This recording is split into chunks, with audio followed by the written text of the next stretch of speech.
And I'm not a fan of the concept of sustainability because we've actually degraded just about every environment that we've worked in. We really need to regenerate the productivity and the health in the land that we used to have.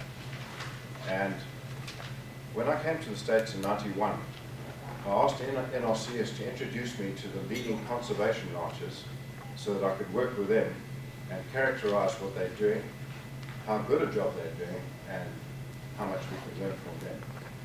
And you'll find that the leading farmers actually are head and shoulders above the average producer.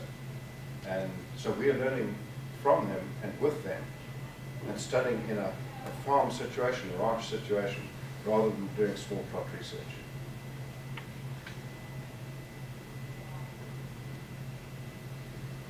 So the answer to all of these things is soil health. And one of the good things about NRCS at the moment is that they have really woken up to this and doing a good job at it. Our ecosystems need energy to power them up. That comes from the plants. But they couldn't do that without the help that they get from the soil microbes.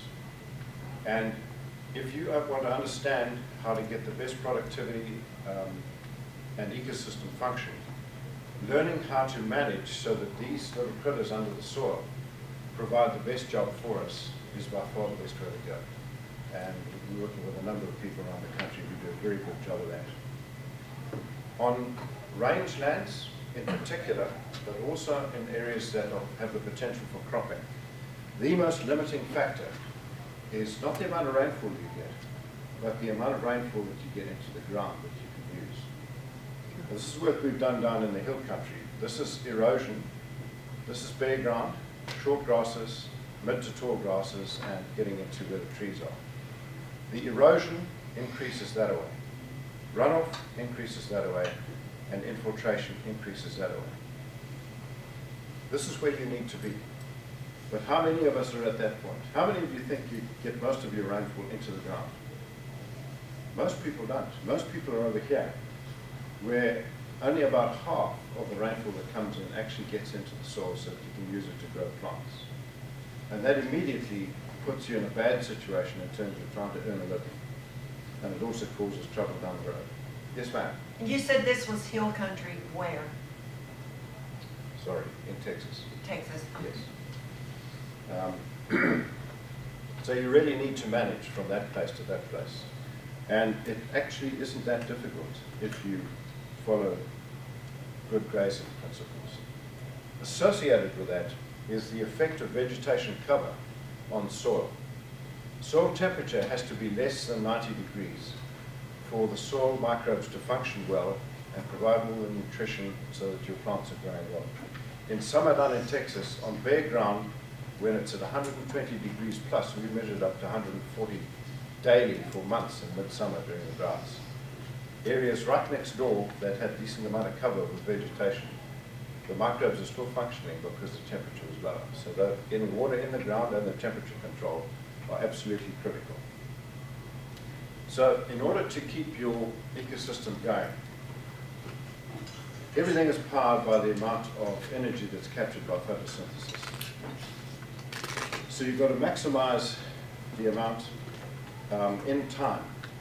The maximum number of days in the year that you have green material out there that's getting energy is potentially growing things and adding to soil carbon, which is the key.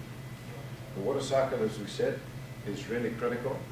So you've got to manage in a manner that you're improving the amount of water that gets in the ground.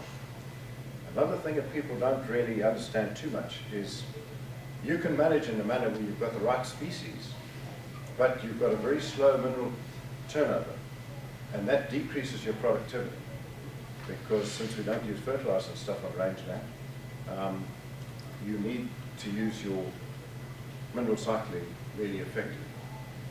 And native environments, ecosystems, have evolved multiple species, so you've got high biodiversity that fills all these functions. As the seasons change, different plants are suited by the different changes that come along. So having a suite of species there, below ground and above ground, is what really makes the whole system tick really well. So in order to improve range soil health, you have to keep these four processes functioning properly. The way you do that is improving plant cover, shading the ground and helping water get in the ground. You do this by having perennial rather than annual plants. Manage for the most productive plants, big little blue stem in this area. And you also manage those plants to be as productive as possible, leaving adequate plant residue so that you don't weaken the plants. This means minimizing bare ground, which results in water in the ground. And having plant growth for as many days each year as possible is critical. So, again, this is in the hill country as well, but it applies generally. This is a 3,000 acre pasture. Each one of those little green dots is the daily position of the cows that were in that area. And you'll notice that they graze nice and evenly over the whole area, don't you? No, they don't. They never graze evenly over the whole deal. So what's happening where those green dots are? Is it the same as where there are no green dots? Not even close. This is where the green dots are. The species that want to graze are getting kept short all the time. And those that are not grazed, animals don't want to graze this because that's much more energy efficient and got more protein. So they just leave those. Are these plants capturing lots of energy? What about nutrient cycling? These plants that are getting hit all the time, what do you think their roots look like? Good or bad? Real shallow. You have a drought, what happens? They're gone. Plants dead, bare ground. So immediately that's your downward spiral. So that's what's happening at the landscape level. And unfortunately, how many people know of research that's done at a commercial scale? So if you're doing research on and this is right about the scale that most research is done, which one of those plots or selections of them are showing you what's happening at the landscape level? Nothing. If a cow's in here, she can go around and look at what's available to graze before breakfast every morning. So they cover the whole piece of turf. But in this larger area here, they go and hang out where the water is and they graze in the nearby areas. So you get a completely different response and impact on the land, depending on the scale at which you work. If you add to that that many research projects are over a short period of time, that doesn't represent what happens year in, year out, and compounds. So after 5, 6, 10 years of this kind of grazing over larger areas, you're going to have a very different effect compared to what's in the small areas. So a lot of research that's been done is misleading in terms of the impact on the land. So from previous, when you look at, I reviewed this and published the data. Generally, researchers don't manage to get the best result. They say, okay, let's try this. If we do it this way, let's see what happens. Is that necessarily going to result in the best result? No, you've actually got to say, right, I want to achieve the best result. This is what I mean by best result, and this is how I'm going to get there. That is how a manager who really does well thinks and operates. So research hasn't done that. We've just discussed the effect of spatial scale. In a small area, you do not represent what happens at a commercial scale. And scientists, in their job, they're supposed to produce papers.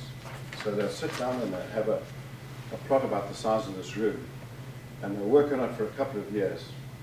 And each one of the plots that they work on has got to be the same. That's different to what happens in the field.